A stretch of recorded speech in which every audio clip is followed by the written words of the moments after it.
Buenos días. Con el permiso del Tribunal procedo a la defensa de la tesis titulada Un estudio integrador sobre el funcionamiento de la comunidad demersal de Flemish Cap.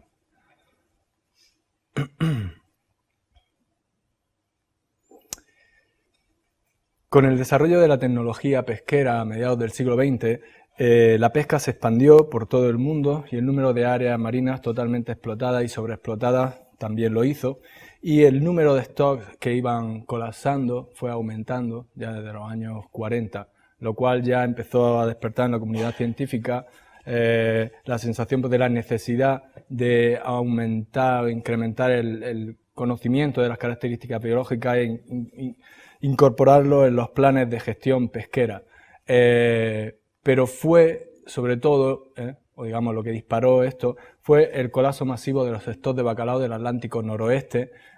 que, como digo, dispararon esa sensación de necesidad de incluir mayor información sobre la biología de las especies y de las interacciones entre las especies, en lo que sería un enfoque multiespecífico.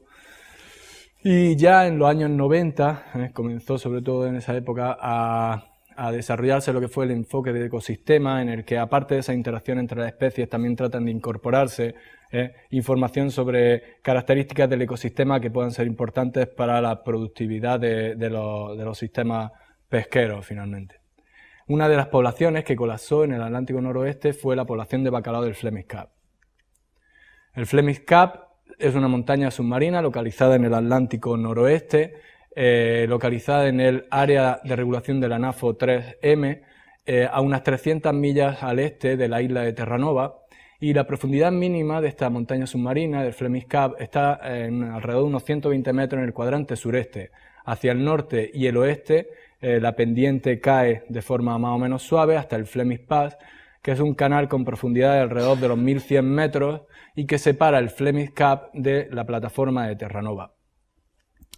El sistema de corriente en el Atlántico noroeste está dominado por una corriente fría, la del Labrador, y una cálida, la del Golfo.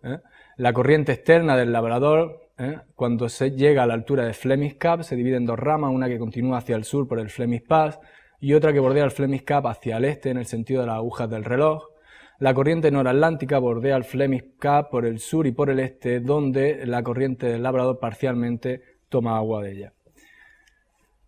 Sobre el Flemish Cap, por tanto, tenemos un giro anticiclónico en el sentido de la aguja del reloj, que es débil, sensible a la ruptura por tormenta, pero que junto con las características del agua noratlántica y del Golfo y la del Labrador, determina las condiciones oceanográficas, producción primaria, secundaria y reclutamiento en el banco. La temperatura superficial oscila entre 3 grados centígrados en el invierno a 8-13 grados centígrados en el verano. Por debajo de la termoclina estacional, entre 20 y 50 metros, la temperatura se estabiliza entre 3-4 grados centígrados. Desde el año 1950, la temperatura en el Atlántico noroeste y en el Flemish Cap ha tenido periodos cálidos, periodos fríos, como el del principio de los 90, con los que el índice NAO se ha correlacionado de una forma bastante clara, de forma negativa. Debido al giro anticiclónico que ejerce un efecto de retención sobre huevo y larva y al Flemish Pass, que constituye una limitación o una dificultad a la migración para los adultos de especies demersales de menor profundidad, los stocks de bacalao, platija americana y camarón y otros demersales de poca profundidad se consideran stocks aislados del resto de los de grandes bancos y se gestionan de esa manera. Sin embargo, hay algunos trabajos que muestran la entrada o que defienden la entrada de huevos y larvas para ciertas especies como el capelán o el eglefino y migración de adultos, aunque en definitiva al final esta área de estudio, el Flemish Cap, puede considerarse bastante aislada, pero bueno, con ciertos pulsos e influencias de otras poblaciones de los grandes bancos de vez en cuando. En la época de los barcos a vela, la pesca en Flemish Cap no era importante. Sin embargo, a partir de mediados del siglo XX, con el desarrollo de la tecnología pesquera, esta sí empezó a serlo, pero sobre todo en el año 1978, con el establecimiento de las 200 millas, la zona económica exclusiva hasta las 200 millas en Canadá, la flota internacional fue, digamos, desplazada hacia el exterior y entonces la presión pesquera aumentó bastante en Flemish Cap. Las capturas, como pueden verse, han oscilado, han presentado patrones oscilantes desde 1960 y atendiendo a la composición de las capturas se distinguen varios periodos, entre el 60 y el 90, en el que las capturas se componían básicamente de gallineta en amarillo y bacalao en verde, si bien vemos una tendencia a disminuir el bacalao y a ir aumentando la gallineta en ese periodo. Entre 1990 y 1996 un periodo de transición en el que las capturas de gallineta, bacalao y platija disminuyen hasta prácticamente hacerse nulas y comienza la pesquería del camarón y del fletán. De 1996 hasta 2010 la pesquería se debió prácticamente en exclusiva a la pesca del camarón, si bien a partir de 2004 empezó a disminuir, y a partir del año 2010 se cierra la pesquería del camarón, se reabre la del bacalao y de nuevo hoy día la pesca se debe mayormente al bacalao y a la gallineta, aunque las capturas totales están por debajo de valores anteriores. De forma paralela a estos cambios en la pesca y en las condiciones oceanográficas hay algunos trabajos que han mostrado variaciones en la distribución de especies, sobre todo en el caso del bacalao y del fletán, en el que el fletán iba ocupando las áreas del bacalao a medida que el bacalao disminuía en su población. También ha habido variaciones en los índices de abundancia de otras especies comerciales, no solamente del bacalao, y, como digo, variaciones en las condiciones oceanográficas y en la presión pesquera. Todo esto es de esperar que esos cambios en la comunidad demersal puedan llevar a cambios en la dieta, debido a cambios en la abundancia de estas especies y a cambios en la estructura de talla, y debido a la omnivoría oportunista que caracteriza a la mayoría de las especies de peces demersales, es de esperar que estos cambios en la comunidad, que puedan inducir variaciones en la dieta, lleven a tendencias, a patrones comunes de cambio en la alimentación y a que haya cambio en el grado de solapamiento en la dieta entre las especies. Estas variaciones en la dieta y en las comunidades, condiciones oceanográficas y en la presión pesquera pueden llevar a variaciones en las estrategias vitales, fundamentalmente crecimiento y maduración, como se ha encontrado para muchas poblaciones ya en la edad y la talla de madurez, entre ellas la población de bacalao de Flemish Cup. El proceso de maduración depende de dos componentes, uno evolutivo, que trabaja a través de la adaptación, a través de la variabilidad genética y la adaptación, y otro componente, el ecológico, que se expresa a través de la plasticidad fenotípica de ese código genético. Parece ser que la pesca puede influir en el proceso de maduración a ambos niveles, afectando a ambos componentes, a través de ambos componentes. Esto tiene consecuencias en el potencial reproductivo o puede tenerlo debido a la relación de la fecundidad con la talla. Potencial reproductivo se define como la capacidad de la población para producir huevos y larvas viables que pueden llegar a reclutar a la población adulta o pesquería. Este depende de aspectos cualitativos, tanto a nivel individual como poblacional, diversidad de tallas, edades, etc., y aspectos cuantitativos, que al final básicamente la producción total de huevos del stock. Estas medidas, estos índices del potencial reproductivo, se utilizan en la gestión pesquera, en las especies de Flemish Cup y constituyen una de las bases para la determinación de cuotas y estrategias de gestión. El enfoque de ecosistema a la gestión de la pesca precisa de estudios integradores que traigan en conjunto gran diversidad de datos de diferente naturaleza que permitan comenzar a indagar en las causas de variabilidad en las poblaciones y en los ecosistemas. Eso es lo que se trata de hacer con esta tesis para el ecosistema de Flemish Cup, sobre todo para la comunidad demersal, y centrándonos finalmente en las especies de mayor interés comercial, que al final son las especies más abundantes y más importantes en la comunidad demersal. Para ello se aborda una serie de objetivos parciales. Está el análisis de los cambios en la comunidad demersal en el periodo 1988-2008, que se desarrolla en el capítulo 3 de la tesis, en el que se analizan variaciones en la biomasa y tendencias comunes, así como variables explicativas que puedan explicar parte de estos cambios. Se estudia también la variación en biodiversidad y la estructura de tallas de la comunidad. En el capítulo 4 se desarrolla un análisis de los cambios en los hábitos alimenticios en el periodo 93-2008. Como digo, se estudian cambios y tendencias comunes en la dieta entre las principales especies demersales a lo largo de este periodo y también se analizan las variaciones en el grado de solapamiento en la dieta. Por último, en el capítulo 5 se estudia el proceso de maduración, variaciones en las estrategias vitales y el potencial reproductivo en el bacalao como caso de estudio en el periodo 1978-2008. Primero se estudian las variaciones en esas estrategias vitales, después se tratan de determinar causas de la variabilidad en estas estrategias vitales. Finalmente se estudia el potencial reproductivo del stock. Por último, como digo, trata de integrarse la información que se obtiene y los resultados de estos capítulos, más información que se recopila de la bibliografía, para proponer finalmente un modelo conceptual para el funcionamiento del ecosistema de Fremis-CAP, fundamentalmente centrándose después en la comunidad demersal. Eso se desarrolla en el capítulo 6 de la tesis. Con el permiso del tribunal, las conclusiones de cada uno de estos capítulos se presentará por separado y al final de la explicación de cada capítulo.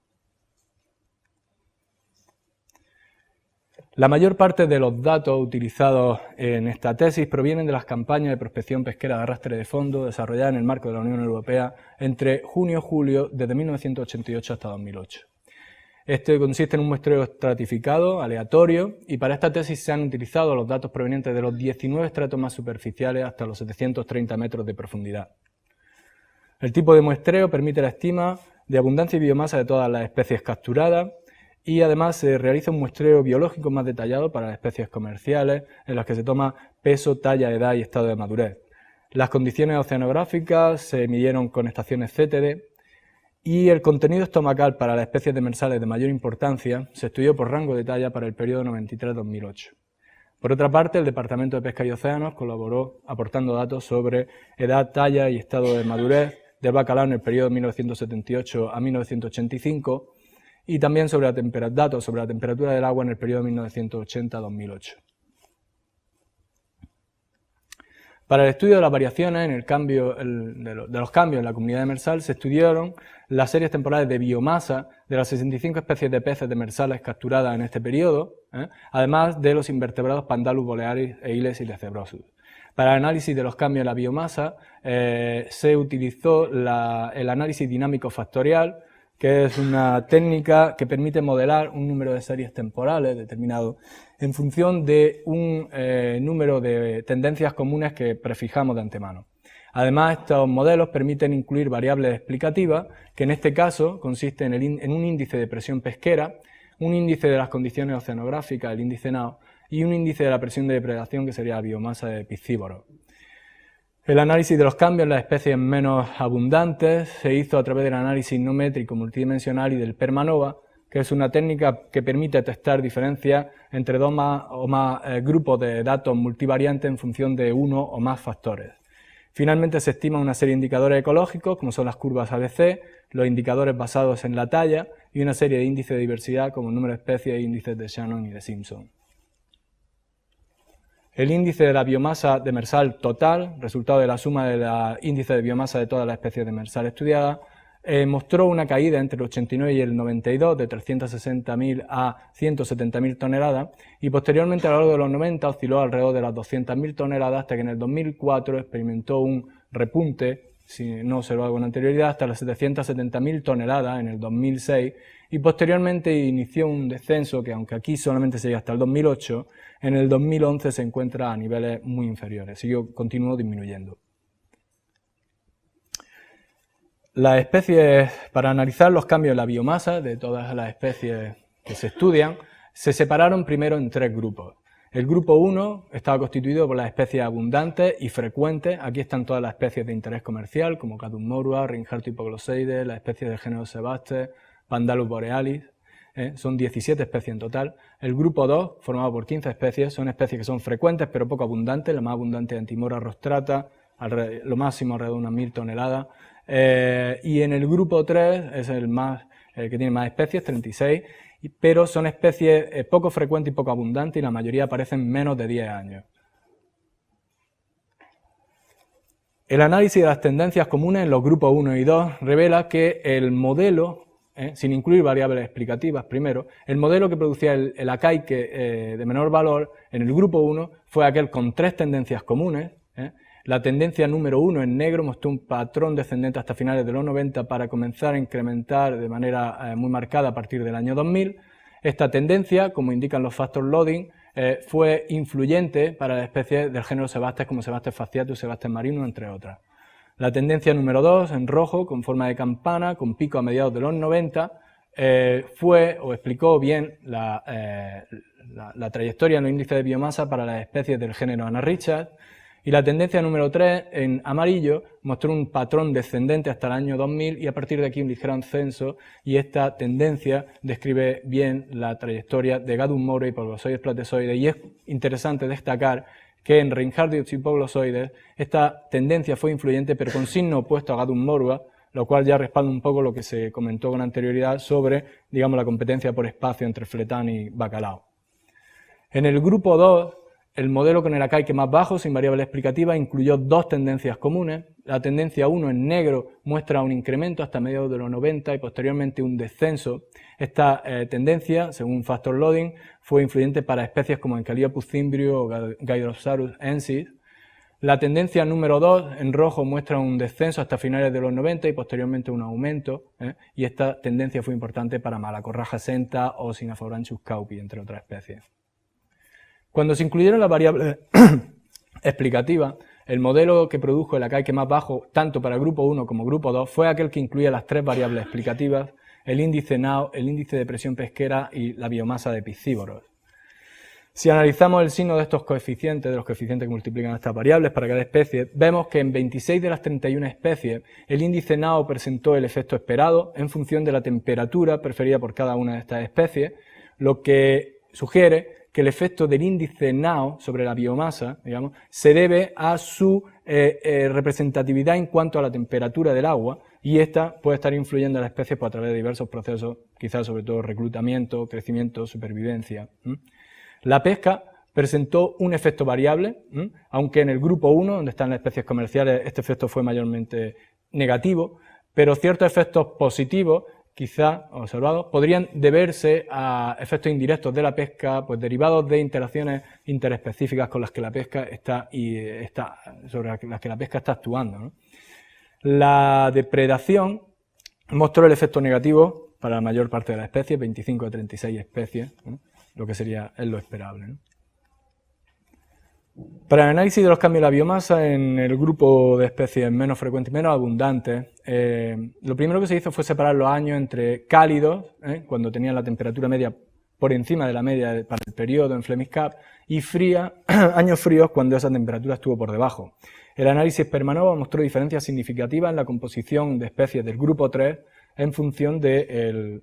grupo de años, frío o cálido, y esto es lo que se muestra en este MDS en 2 dimensiones, en el que se ve una segregación espacial y un cierto solapamiento entre los años, que sugiere, entre años que lindan entre ambos periodos, lo que sugiere que seguramente este cambio en la composición de especies del grupo 3 se deba más a procesos de reclutamiento que a procesos migratorios. En los indicadores ecológicos, las curvas ABC fueron inicialmente creadas como una técnica para detectar perturbaciones en ecosistemas o comunidades de invertebrados bentónicos. La curva de abundancia, en rojo, en un ecosistema sano, digamos, debe estar por debajo de la biomasa, en azul.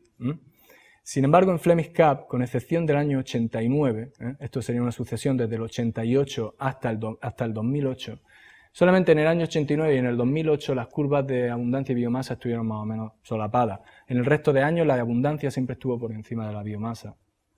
Quizá esto pueda sugerir que ya cuando se comenzó a muestrear Flemish Cap en el 88 ya se había producido cierta perturbación allí. Los indicadores basados en la talla muestran un descenso de finales de los 80 hasta principios de los 90 y otro descenso brusco a partir del año 2000. Quizá esto se relacione con la caída, la disminución en la biomasa de bacalao grandes, y también el reclutamiento tan intenso de gallineta que hubo a partir del 2000. Los índices de biodiversidad, el índice de riqueza de especies mostró un aumento marcado que quizá pudiera estar relacionado con el incremento en el número de especies derivado de los cambios en la temperatura. Hay más especies raras con preferencias cálidas que frías. Pero también es verdad que la experiencia de identificación ha ido aumentando en el periodo y en el año 2003 hubo un cambio de barco que también podría influir en esto. Entonces, no se puede ser concluyente en este aspecto. En los índices de Simpson y de Shannon se observa un patrón más o menos estable hasta el año 2003, cuando hay un descenso, y esto seguramente esté relacionado probablemente con el incremento en la biomasa de gallineta, tan marcado a partir del año 2002, 2003, 2004, que pudiera hacer caer el índice. Conclusions. Since 1988, biomass and abundance of the 35 most abundant groundfish species showed significant variations which were collected by a few common trends. biomass of competing and pre-species of Gadus morua showed, with different time lags, opposite trends. Environmental effects on population dynamics appear to have been related to temperature preference on each species, through its effect on recruitment, growth, and survival. Piscivorous species abundance showed a negative effect on the biomass of most groundfish species. Fishing presented a significant negative effect on important commercial species such as Gadus morua or Sebastes, and determined the overall dynamic of the demersal community on Flemish carp. The combined effect of fishing and changes in recruitment led to an impoverishment of the size structure. The indices of biodiversity and species richness showed significant variations, although their results need to be considered in the context of changes in other influencing factors such as experience or the ability to identify species. Para el análisis de los cambios en la dieta, se estudió el contenido estomacal de las 15 especies de peces demersales más importantes en el periodo 93-2008. Lo primero que se hizo fue separar las especies biológicas en especies tróficas en función de los cambios en la dieta con la talla. Para ello se usó el chronological clustering, que es una técnica de ordenación que tiene en cuenta la secuencia de la variable agrupadora, que como digo en este caso es la talla. Para el análisis de las tendencias comunes, lo primero que se hizo fue reducir la elevada dimensionalidad de la dieta de las 200 presas originales hasta únicamente 3 dimensiones de un MDS. Posteriormente, para el análisis de las tendencias comunes con DFA, lo primero que se hizo fue separar todas esas especies tróficas creadas en gremios tróficos y entonces se estudiaron las tendencias comunes a cada una de las dimensiones de este MDS por gremio trófico. Finalmente se incluyeron variables explicativas que trataban de capturar la abundancia de las especies presas más importantes, la competencia y la temperatura del agua. Pues, por último, se estimó el solapamiento en la dieta entre especies tróficas a lo largo de este periodo, utilizando para ello el Permanova. Como puede observarse, podemos ver variaciones importantes en la dieta con la talla para la mayor parte de las especies biológicas, de las 15 especies. En el eje Y tenemos el porcentaje sobre el volumen total de cada presa. Entre los cambios, quizás más destacables, pues estén las variaciones con la talla que se observan en Gadus morua y en Reinhartio hipoglossoides, que son muy similares, y es una transición en el consumo de hipéridos, en gris, hacia Pandalus borealis, en tallas mayores, hacia peces diversos, en amarillo, y hacia Sebastes en fucsia. Lo mismo se observa en Reinhartios hipoglossoides. Se observan también variaciones en especies del género Anarrichas, como Anarrichas minor o Anarrichas lupus, pasando de invertebrados bentónicos en tallas menores a un mayor consumo de Pandalus, de peces variados y también Sebastes finalmente. Los cambios en Anarrichas denticulatus, de hipéridos en gris a tenóforos y finalmente a Sebastes en fucsia. O en Sebastes, desde copépodos a Pandalus, a crustáceos variados y peces, ¿no? Entonces esta variación justifica la separación de la especie biológica en especies tróficas por rango de talla. Y para ello se utiliza el chronological clustering, como dije, que de las originales 15 especies biológicas, 9 de ellas se separaron en especies tróficas. Estaría la especie trófica juvenil con el 1 y la adulta con el 2. Otras especies se mantuvieron por completo como especies tróficas como hipoglossoides, platesoides o Physis.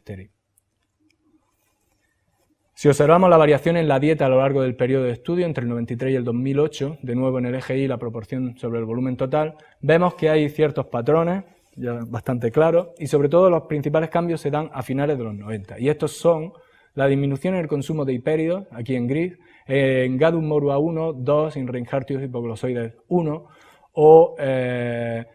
como sería también la disminución a finales de los 90 del consumo de ofibras en hipoglossoides platesoides o especies del género Anarrichas juveniles como Anarrichas lupus 1, minus 1, también Lycodes reticulatus, o también, por ejemplo, la caída en Anarrichas denticulatus, el consumo de tenóforos y el incremento de Sebastes a partir del año 2000, alrededor del 2000, que también se observa en Anarrichas lupus 2 y Anarrichas minor 2, también en Gadus morua 2 y en Reinhartio hipoglossoides 2. Para analizar, como dije, esta complejidad de la dieta, lo primero que se hace es reducir esa dimensionalidad y para ello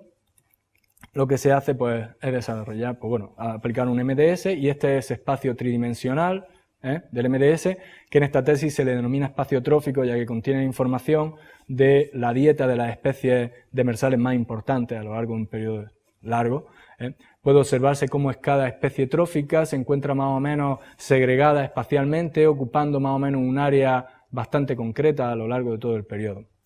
Con la intención de conocer el significado de estos tres ejes del espacio trófico, lo que se hace es representar ahí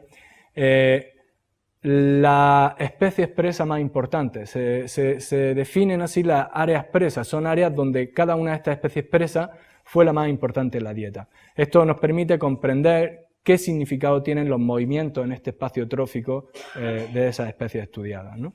Entender las tres dimensiones del espacio trófico. Como digo, las especies tróficas se separaron en gremios tróficos, finalmente 4. En el gremio 1 están los consumidores de invertebrados bentopelágicos, fundamentalmente Pandalus e Hipéridos. Aquí están las especies juveniles de Gadus morba y Rhincartius y Poblosoides. En el gremio 2 están los consumidores de invertebrados bentónicos. Aquí están especies del género Anarricha, juveniles, Anarricha lupus, minor 1 y también Listocephalus cinoglossus y Poblosoides platesoides. En el gremio 3 están las especies del género Sebaste, son los consumidores de invertebrados pelágicos, fundamentalmente copépodos, hipéridos, ketornatos. Y en el grupo 4 están los piscívoros, donde están las especies adultas de las especies Gadus morba, Rhincartius y Poblosoides y las especies del género Anarricha. Aquí se representan los valores a lo largo de la serie estudiada para cada una de las especies tróficas en cada una de las dimensiones del espacio trófico, y estas especies están separadas por gremios tróficos. Se observan ya ciertos patrones en cada dimensión, pero el más llamativo es la disminución en la dimensión 3 para todas las especies en todos los gremios tróficos, y esto lo que indica, conociendo el significado de esas tres dimensiones, es un aumento en el consumo de Pandalus a lo largo de la serie temporal. En el gremio 4, además, aunque no parezca porque tienen signo opuesto, pero sí también hay tendencia común y es hacia un incremento en el consumo de Sebaste. Cuando analizamos, digamos, las tendencias comunes en estas tres dimensiones por gremio trófico, sin variables explicativas, las tendencias que se obtienen en negro en estas gráficas describen bastante bien los patrones que se han descrito en la lámina anterior, y cuando se incluyen las variables explicativas, estas tendencias en rojo cambian ligeramente o cambian bastante en algunos casos, y en otros se mantienen más o menos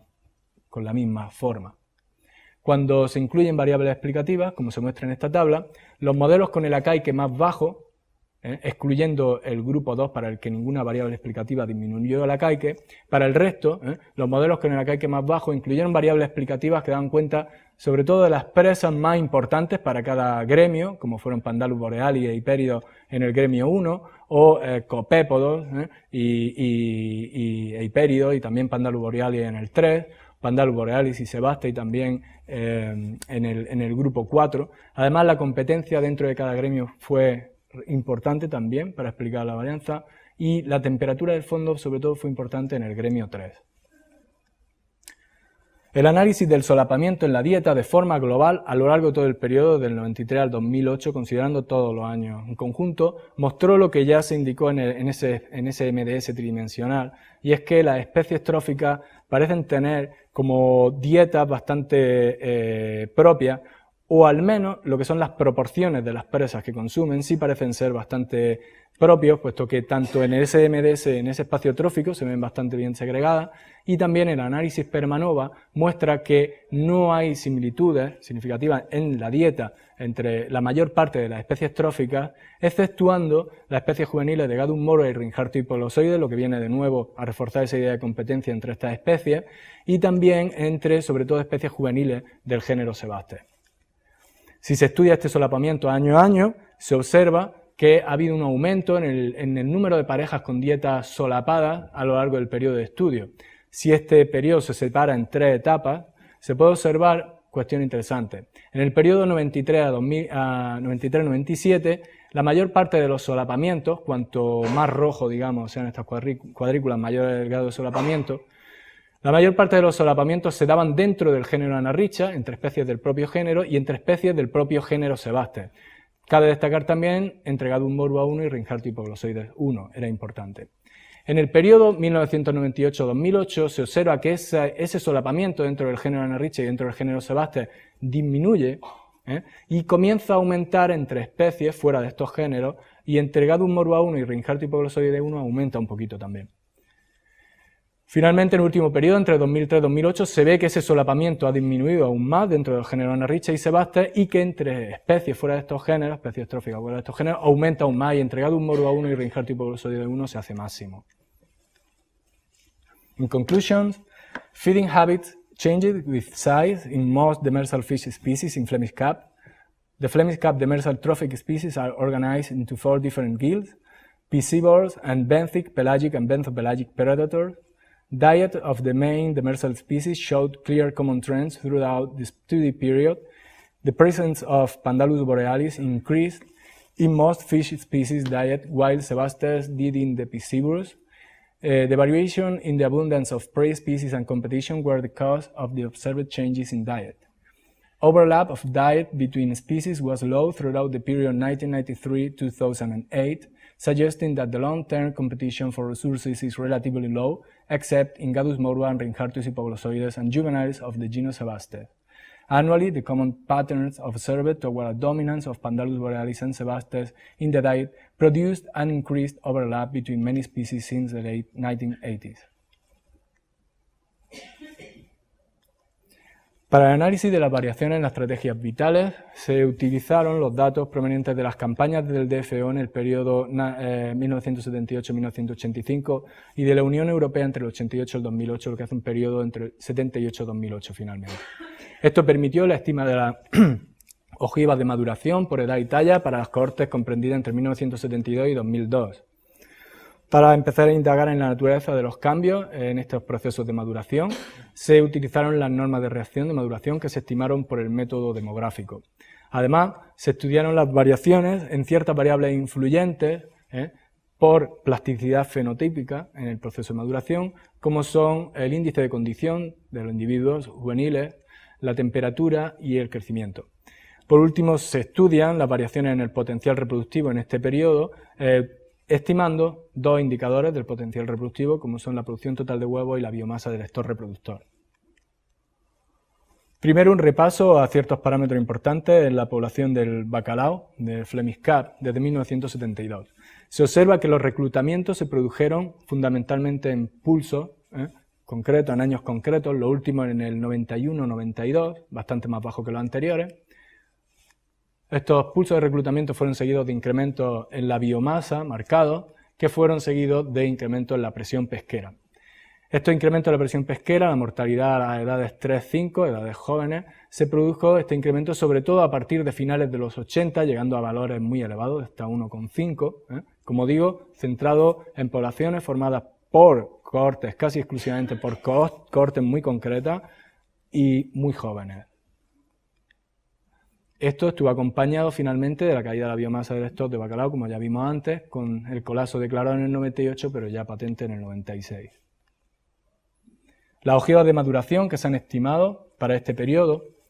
tanto por edad como por talla, muestran que se pueden distinguir claramente 3 periodos, las cohortes de los 70, 80 y las 90, y las de los 90 se pueden dividir en 2 etapas, principios de los 90 y finales de los 90. En las cohortes de los 70 se observa que tanto la edad disminuye, la edad de madurez, y la talla de madurez aumenta. En las cohortes de los años 80, tanto la edad como la talla muestran un patrón similar, en general una disminución, pero sus valores se siguen solapando con los valores de los años 60, como se muestran aquí en las ojivas, en verde y en gris. A principios de los 90, las cohortes de principios de los 90 sufren una reducción aún mayor, tomando ya valores nunca observados con anterioridad, tanto en la edad como en la talla de madurez. Y esto es lo que se observa aquí en la ojiva de maduración, un desplazamiento hacia edades y tallas menores. Y finalmente, las cohortes de finales, a partir de mediados de los 90, lo que mostraron fue una disminución mayor para la edad de madurez, pero un aumento para la talla de madurez. De nuevo, un patrón opuesto como el que se observó en los 70. Y esto se observa otra vez, como digo, claramente en la ojiva, un desplazamiento de edades más jóvenes y un aumento en la talla para la ojiva. Por lo tanto, 3 periodos que en los 90 se pueden distinguir 2. Las normas de reacción de maduración se estimaron en primer lugar para esos 3 grupos de cohortes de los 70, los 80 y los 90, y como se puede ver aquí, la norma de reacción de los 80 en verde ya mostró un cambio respecto a la de los 70, pero fue sobre todo la norma de redacción de los 90 la que sufrió ese cambio más importante, una reducción importante en la longitud para cada talla. Y para comprobar si este cambio en la norma de reacción se produjo ya en las cohortes de primero a los 90, se hizo un nuevo subgrupo y a este subgrupo se le estimó de nuevo la norma de reacción, y aquí se muestra ese subgrupo, se muestra cómo esa norma de reacción disminuyó ya, la mayor parte del incremento de la disminución que se observa aquí se produjo ya a principios de los 90. Por tanto, este resultado lo que nos está diciendo es que los posibles cambios genéticos que se hayan producido en el proceso de maduración, a nivel poblacional, cambios en la frecuencia génica, se habrá producido ya muy probablemente en las cohortes de principios de los 90. A continuación se analizan una serie de variables ambientales o del ecosistema que pueden influir en la maduración por plasticidad fenotípica. En el capítulo 3 se vio un cambio en la biomasa, en índice de biomasa en amarillo en Pandalus borealis. Y en el capítulo 4 se mostró cómo esta variación en el índice de biomasa de esta especie, al igual que hipéridos, estuvo acompañada de variaciones en la importancia de la dieta de estas especies. Pandalus e hipéridos son los componentes más importantes de la dieta del bacalao juvenil. Por tanto, serán las especies que determinarán con mayor importancia lo que es el índice relativo al contenido estomacal, en amarillo. En verde se observa el índice de condición de los individuos juveniles y se ve que hay una clara relación, una correlación del 0,72, que por tanto nos viene a decir, por esa cadena de eventos, que las variaciones en el índice de condición de los bacalaos juveniles vienen determinadas al final por variaciones también en el ecosistema, a nivel de disponibilidad de presas. Esto puede afectar al crecimiento, como también lo pueden hacer las variaciones en la temperatura, esa disminución en la temperatura que hubo a principios de los 90 y que comenzó a aumentar de nuevo a partir del 96 aproximadamente, 96-97, a partir de mediados de los 90. La talla media por edad para todas estas cohortes estudiadas, aquí se muestra, y la tasa de crecimiento mostró un aumento desde mediados, principios de los 70, una caída en los 80, que se mantuvo más o menos estable hasta mediados de los 90 aproximadamente, y alrededor de ese momento pues se observa un incremento en la tasa de crecimiento para las edades 1 y 2, fundamentalmente. Hemos visto cambios en el índice de condición y cambios en la temperatura, una caída en los 90 y un incremento a partir de mediados de los 90, y vemos variaciones en las tasas de crecimiento en las edades juveniles. Para estudiar esa relación, lo que se ajustó fue un modelo lineal sencillo en el que se incluyeron ambas variables y se observa que tanto para la edad 1 como 2, los modelos que producían el AKX más bajo y que explicaban la mayor parte de la varianza son aquellos que incluían ambas variables en el modelo para la edad de 1 y 2. Aquí se muestran cómo se ajustan bastante bien a los datos. La talla media por edad para los grupos de cohorte a los que se estimaron las normas de reacción muestra que solamente para el grupo de cohorte del 97-2002 la talla media por edad fue significativamente superior al resto de los grupos, es decir, no hubo diferencia en el crecimiento hasta este grupo de cohortes de finales de los 90 hasta el 2002. Por tanto, recapitulando, las cohortes de los 80, fundamentalmente finales de los 80 y principios de los 90, experimentaron elevadísimas o muy elevadas tasas de mortalidad, sobre todo eso, poblaciones muy jóvenes, formadas por cohortes muy concretas, que terminaron o estuvieron acompañadas del colapso. Hubo una caída en la edad y la talla de madurez, ya en los 80, pero fundamentalmente y sobre todo a principios de los 90, y además las normas de reacción muestran cambios, de nuevo, en las cohortes 80, pero sobre todo a principios de los 90. Estos tres puntos ya nos están indicando o sugieren cambios genéticos, la frecuencia génica a nivel poblacional en cuanto al proceso de maduración. Pero además hay una serie de procesos contracorriente, como son que no hubiera cambios en la tasa de crecimiento en las cohortes de los 80 y principios de los 90, que hubiera una disminución de la temperatura a primera mitad de los 90 y que probablemente por la relación de la condición con la temperatura, el índice de condición también disminuiría en este momento. Estos tres procesos lo que llevarían es a un retraso en el proceso de maduración, no a un adelanto. Por tanto, todo esto sugiere un cambio en la frecuencia génica a nivel poblacional ya durante las cohortes de los 80, sobre todo a finales y principios de los 90. Además, a partir de mediados de los 90, sin pesca sobre el bacalao, hay cambios en el ecosistema que, como se ha mostrado, cambian la alimentación, el índice de represión o de contenido estomacal, variaciones en la temperatura, que en conjunto llevan a variaciones en el índice de condición, mayor crecimiento a edades juveniles, y todo esto por simple plasticidad fenotípica, sin necesidad de variaciones genéticas, ya explicaría, y además justo eso es lo que se espera, una caída de la edad de madurez y un incremento de la talla madurez. Por tanto, las variaciones en el proceso de maduración, ya en las cortes de los 70, pero sobre todo a partir de los 80 hasta el año 2002, se pueden explicar por dos procesos actuando fundamentalmente en dos etapas diferentes. En primer lugar,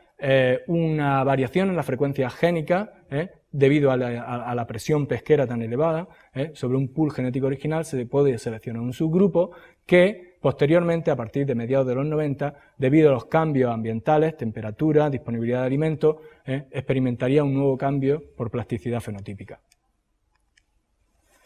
El potencial reproductivo de los stocks generalmente se determina a través de la biomasa del stock reproductor, y esta es la medida que se suele utilizar en los planes de gestión. Pero hay muchos trabajos que defienden que una medida mucho más precisa del potencial reproductivo es la producción total de huevos. Como vemos aquí, ambas se estiman de la misma forma, o por lo menos muy similar. La diferencia está en el peso en la biomasa del stock reproductor y la fecundidad en la producción total de huevos.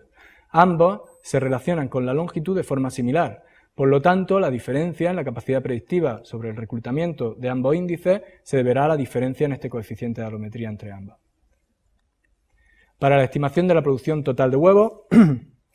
se utilizaron unas estimas de relación fecundidad-talla hechas por el Departamento de Pesca y Océanos de Canadá entre 1979 y 1985. Se hicieron 6 estimas en esta relación, y aquí están todos esos 6 coeficientes de alometría que se obtuvieron, entre 3,19 y 4,42 el máximo. Lo que se hizo fue utilizar de cada vez una de estas relaciones fecundidad-talla para estimar la producción total de huevos a lo largo de todo el periodo de 1978 a 2008, es decir, se mantuvo el valor de la relación fecundidad-talla constante a lo largo de todo el periodo, y se estimaron 6 veces, 6 series temporales de producción total de huevos. El análisis de la relación entre peso y longitud mostró que en promedio, a lo largo del periodo 78-2008, el coeficiente de alometría fue 3,29, que está muy cerca del valor mínimo del coeficiente de alometría para la producción total de huevos, y bastante lejos del máximo. Aquí se representan todas las series temporales de biomasa del stock reproductor en verde y de producción total de huevos. Aquí están las 6 series temporales de producción total de huevos que se han estimado. Se muestra que todas son muy similares, puesto que, bueno, al final es una constante. Y también se muestra que la similitud de la biomasa de estos reproductores con la producción total de huevos fue siempre alta, correlaciones muy altas, si bien esa correlación disminuyó a medida que el coeficiente de alometría en la producción total de huevos era más alto en relación al de la relación del peso con la longitud. Se muestra también que la relación de todos estos índices de potencial reproductivo con el reclutamiento es bueno, es alta esa relación. Si bien a partir del año 92 el reclutamiento cayó y se mantuvo en niveles muy bajos, a pesar de que el potencial reproductivo todavía, estos índices estaban todavía, bueno, a niveles relativamente altos. Quizás aquí las condiciones de frías del agua a partir de principios de los 90 pueda ser la causa de esta falta de relación a partir del 92.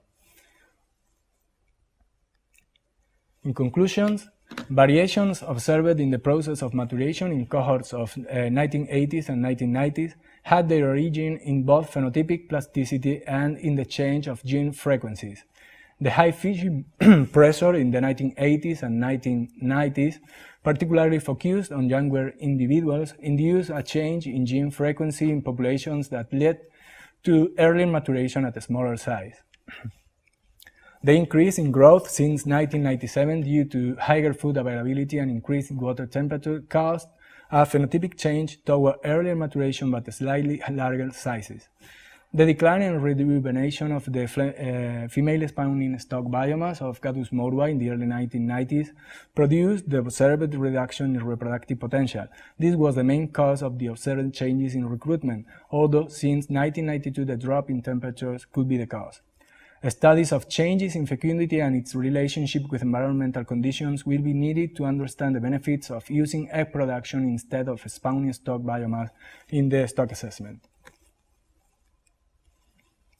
Por último, como se indicó al principio, lo que se va a hacer o lo que se trata de hacer es integrar todos estos resultados, toda la información recopilada también de la bibliografía, para desarrollar ese modelo conceptual que permita explicar las variaciones en las poblaciones y al final en la comunidad demersal. Y para ello, lo primero que se hizo fue desarrollar una retrófica para el Flemish Cap. En esta retrófica se incluyen las 14 especies de peces demersales que se han estudiado en el capítulo 4. Algunas de ellas se presentan separadas en sus especies tróficas adultas o grandes y pequeñas, otras sin embargo se presentan como especies por completo, como especies tróficas al completo. Y en esta retrófica se pueden distinguir dos subsistemas, lo que sería el subsistema pelágico, en la que la energía desde el sol y los nutrientes en el agua se canalizan a través del fitoplancton hacia invertebrados pelágicos, fundamentalmente copépodos, que pasarán a otro nivel de invertebrados pelágicos, fundamentalmente canalizados a través de hipéridon, que eufausiáceos y ketornatos también son muy importantes, y a través de esto se canalizarán hacia especies de peces que tienen un comportamiento un poco más pelágico, como las sebastes juveniles, Gadus morua juvenil, Reinhardt hipoglossoides juvenil, que se alimentan bastante de invertebrados pelágicos, y otras individuos también y especies también adultas de esta, como Gadus morua, Reinhardt hipoglossoides.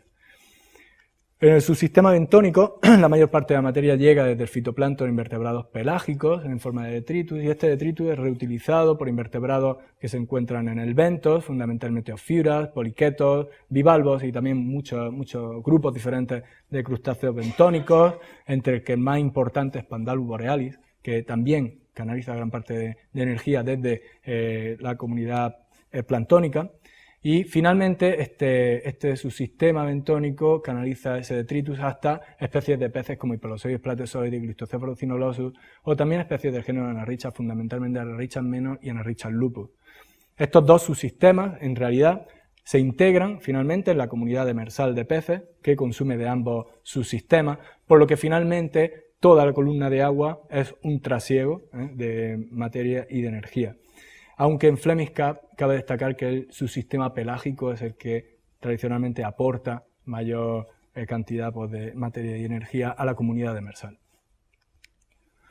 Para llevar a cabo o desarrollar ese modelo conceptual, lo siguiente es simplificar esta retrófica, quedarse con los elementos fundamentales, que son las especies Gadus morua, Reinhardt hipoglossoides, las especies del género Sebastes y Pandalus borealis, que constituyen en conjunto alrededor del 86% de la biomasa en promedio a lo largo del periodo estudiado. También se incluyen en esta retrófica simplificada los subsistemas pelágico y bentónico con los principales elementos. Esta retrófica simplificada, como digo, es la base para desarrollar ese modelo conceptual, se integra dentro de ese modelo, como puede verse aquí. La retrófica estaría integrada aquí están Gadus morua, Pandalus borealis, Sebastes y Reinhardt hipoglossoides. También está el subsistema planctónico y el subsistema bentónico. Se muestra en la estructura la importancia de la estructura de tallas en las interacciones entre las especies, pero además de las interacciones tróficas como fuerzas que determinan la dinámica de las poblaciones y de la comunidad y del ecosistema, se muestran otros factores, tanto internos como externos, a las poblaciones, que también van a interaccionar entre todos ellos para determinar esta dinámica, como pueden ser, pues, en primer lugar, las condiciones ambientales, que van a influir a diversos niveles, tanto a nivel de productividad como de reclutamiento, afectando a estructuras entre las poblaciones. También tenemos la depredación, como digo, interacciones tróficas. Tenemos la pesca, que afecta también a distintos niveles, variando abundancia, variando estructura de talla, sobre el potencial reproductivo, como ya vimos antes. Tenemos también procesos migratorios, que en Flemish Cap, aunque parece que no tengan mucha importancia, también pueden ser puntualmente relevantes. Y el proceso de reclutamiento, muy influido por las condiciones ambientales, pero también por el potencial reproductivo del stock. Finalmente, ciertos factores internos como crecimiento, condición, fecundidad, etcétera, que van a influir sobre todo potencial reproductivo y en la supervivencia.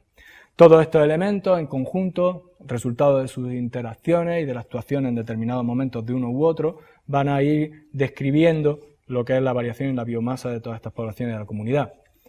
A continuación, lo que se hace es coger todos estos elementos: depredación, pesca, reclutamiento, potencial reproductivo, condiciones ambientales,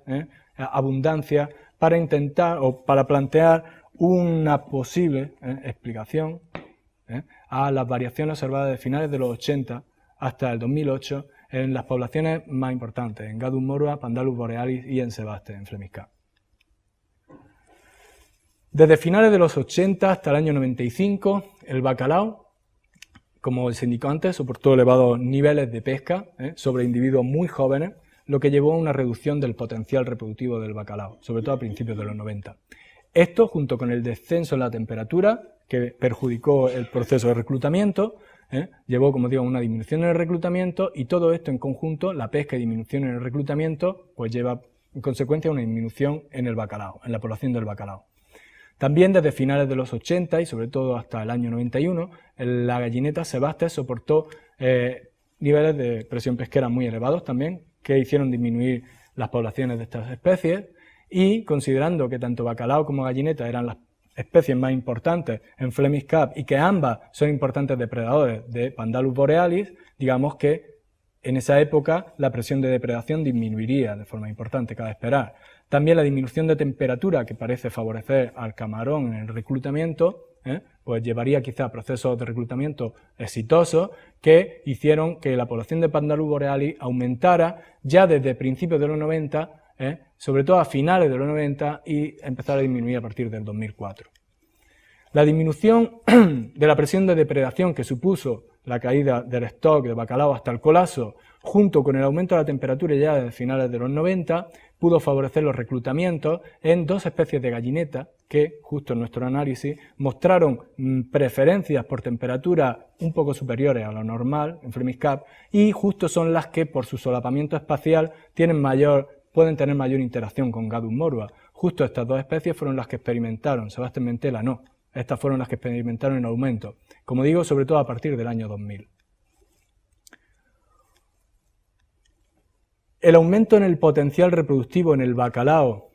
resultado sobre todo del aumento de la temperatura, aumento en tasas de crecimiento, adelanto de la maduración, por lo tanto tiene individuos madurando antes y a mayor talla, que puede producir un aumento en el potencial reproductivo, pero sobre todo por la reacción con la talla. Junto con el aumento de la temperatura, pudieron favorecer el reclutamiento y la recuperación del bacalao, sobre todo a partir del año 2006. El aumento en las biomasas de bacalao y sobre todo de gallineta, a partir del año 2000,